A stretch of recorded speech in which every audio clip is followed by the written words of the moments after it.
Ino anthu aku Blantyre mwachulutsa kuphana kwambiri. Kesi yathu tiyamba bwinobwino koma tinene zonse kunoti kodi ndi satana kapena watsikira mu mzinda wanuwo. Iyi tiyambire ponena kuti abambo amene mukuwaona pa screen panupo amene otu dzina lawo ndi a Oma Mbeta. Iwo watu anali bambo wa zaka 50 ndithudi ochita mabizinesi yake ku Blantyre ndipo amachokera ku Chileka kumenekoko. Abambo warute kukamba panopa anatisiya ndi malemu Oma Mbeta, koma imfa yawo inalionena kuti anapezeka kuti anaphedwa mwachipongwe kwambiri. Kesi yake not so different tikamaifananiza ndi ya malemu Victoria Bobe. Iwo wasolu anachita kuwomberedwa ndithudi nditi ziganda ngati natake tokwana 5. Zinaziteka motere panalitu makamaka pa 13 June 2025 chaka chomwe chino. Iwo anaweruka ku ntchito kwawo kumene anali ndi hardware yomwe imatchedwa kuti no Mbeta hardware choncho ndithudi. Nde anapezeka kuti no aweruka ku ntchito kuja basitu iyayi ndizipita ku nyumba ku Chileka basitu ndikupezeka kuti no akubaja agwireni. Ndetu kunali kuamenya ndikupezeka zono tino ndikuwaombera kuwapha ndikupezeka sotino kuwalanda ndekuti no akatundu ena ndena ngati mafoni zina zoterozo mawaleti.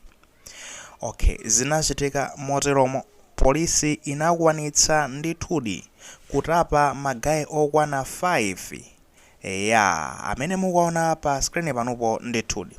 Amenewo ndekutitu pali a Blessings Chidza Makono, pali a Robert Asamu, pali a Douglas Sandramu, pala Samson Kasambwe ndekuti paliso a Genesis Mastala. Magayi amene wawa anapezeka zonena kutitu anatapidwa ndipo anakasidwa ku Chichiri prison.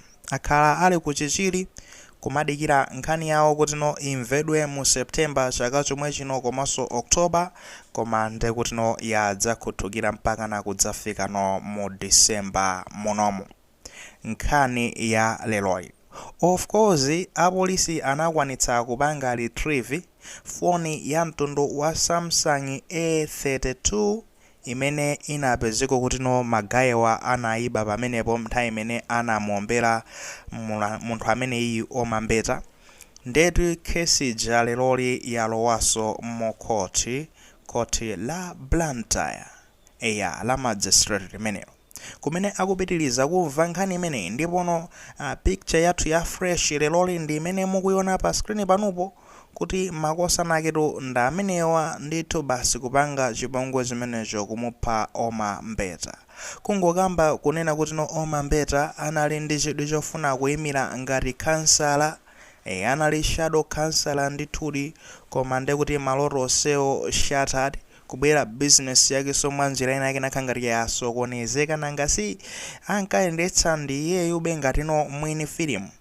Mungathe kuona muzituzi zina ndithu pa screen kuti no zikuona kuti business yake inkachita flourish. Anali ndithu munthu ujota amatsata business amayidziwa inkachita flourish, kugulitsa matress, misomali, ma hardware amo chane zambirimbiri kazi ma chemicals zina ndi zina, kumachita kukoneka kuti iyayi inali hardware ndithu yokhuthala ndi mmene ikuonekeramo malingaso ndikuti iyeyo akuyenera kukhala kuti anali hardworker. Zimenezo ndi zimene zinamchitikira Oma. Magayiwa ndekuti mlandu wawo kupitiriza kumvedwa. Akamaliza kumva mlandu umenewo ndekuti adzapeka chigamulo. We don't know kuti no chiperekedwa liroli kapena mwina kaya ndi next year, chifukwa chimene tabweresera ndi chonena kuti same city same type of murder edit ndekuti no basi no kusa musite imodzi zochitika zake zimodzi mu Blantyre kupha Victoria Bobe choombera apaso kuphaso ndekuti no uyu Oma choombera. Anthu wake amusire pomwe chuzitika ndi chani mwachulutsa kuphana ku Blantyre yako sitikufuna kuloza zala kunena kuti site yanuyo nde site yodzalano ndi magazi okhaokha. Tikudziwanso even mulilongo yemunso zimachitika ndi maboma osiyanasiyana, komano izizizi zikuchitika nde kuti mu site yanuyo mwachulutsa inu zikukhala ngati kunena kuti satana akumayenda kumeneko ndikumazungulira, akumadzapeza leisure time yake kumeneko, nthawi yopumulira kumeneko. Kakumadza mwako midoli kaya chani, komano ndeti mwampanga kapitolaiso kuntenga ameneyo ndikumuveka ndithu ijeni basi mikanjo ya ulemerero kumeneko satanayo mwamveka zimenezo, nde basi kumangopha osawerengera zonena kuti moyo wa munthu ndi chani. Lero tikutengerani kunena kuti tingathe kulowa ku ethics philosophy imeneyo imakamba zonena kuti moyo wa munthu uzilemekezedwa at all cost. China chilichonse chimene mukupanga muonetsetse zonena kuti moyo wa munthu nde mukuyika number 1. Kumupanga treat munthu, kukhala ndi munthu, kukhala naye ngati kunena kuti si chinthu choti mufuna muchigwiritse ntchito kuti mpeze zomwe mukufuna, komano ngati munthu ndipono akuyenera apasidwe ulemu onse, moyo wa munthu mulemekeze. Tikalowaso nde kuti kwa anthu amene amayang'ana za maufulu a anthu amati right to life is fundamental. Moyo ufulu oti munthu akhale ndi moyo ndi ufulu number 1 ofunikira kwambiri woti uzilemekezedwa mwanjira ina iliyonse at all cost. Apo tisunthe tikufuna tikupitiseni biblikale makamaka m'Baibulo famu zana amatu magayi lero linde sitikusiyani makamaka ino magayi ako Blantyre komanso anthu ena ndi ena masiri osiyanasiyana amene mukumakhala ndikumapanga zolakwika zophanazi. Chabwino tikapita pamenepo tablet imeneyo ya 10 commandment imene Moses anapezeka zotino anapatsidwa pa phiri la Mount Sinai ku Exodus m'Bible, mupeza kuti commandment number 6 ikukamba zonena kuti thou shall not murder. Akuti inuyo simuzapha iyayi, osapha usaphe. Limene ndi lamulo la number 6 bwanji tilipange slide makamaka apa.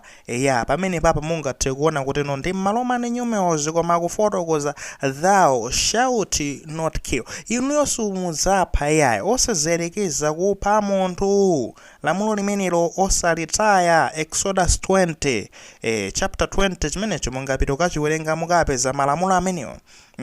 Apaso angoyipanga so much shine kuishainira bwinobwino akunena kuti the fifth commandment si fifth and 6 ndi lamulo la number 6 limenelo you shall not kill. Simple definition kungofotokoza bwinobwino kuti iweyo suzapha iyayi. Lamulo limene okhala lamulo la number 6 suzapha. Tibwere makamaka ndi page ya mu Bible mweni yapangidwa magnified bwinobwino nde kuti ndi mabinocular akunena kuti pa 17 papo verse 17 imeneyo thou shalt not kill. Kuchoka m'Bible menemo mungazaname amene mumate mukakhala ndikumakhulupirira kuti mulungu ni wa Christians ndino wa Khristu nkumaona ngati kunena kuti basi nde kuti Bible silimakamba izi zophanazi izi ayi. Lamulo litero osapha. Tikamakamba osapha osangonena soto kunena kuti mukakhala basi nde muziyang'ana okhaokha amene akumaomberanawa enaso mukumapanga maplana azimayi zomapanga abortion basi muzikapezeka kuti mukuchotsa mimba kupha ana zimenezo ayi zimene zikunenedwa apa thou shall not kill. Iweyo usadzaphe, osapha. Lamulo likuti osapha. Pepani kwambiri kwa onse amene aluza ndipo anakaluza ngati apande zosakhala bwino. Pepani kwambiri tizipemphera mizimu ya anthu amene anatisiya kuti mwina mwake ikause mu mtendere osatha. Makhotimo mukuitha polisi lero nde mukungondigwira pa shoda penipeni ndiumangopukusira mutu zoti zikungondiwaza mmene ntchito mukuyigwirira.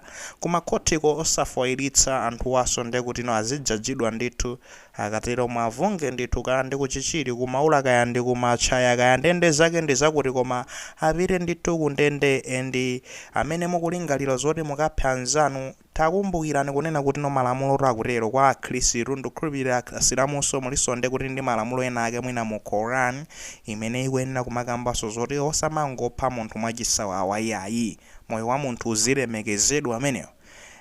Tipange motero kunena kuti ndo uthenga nde wamveka sumalemera, amatero uthenga sulemera ndi umenewo. Sankhani kuti mufuna kutenga kapenayi komano satanayo musamuveke mikanjo ya ulemerero kumeneko yayi akuti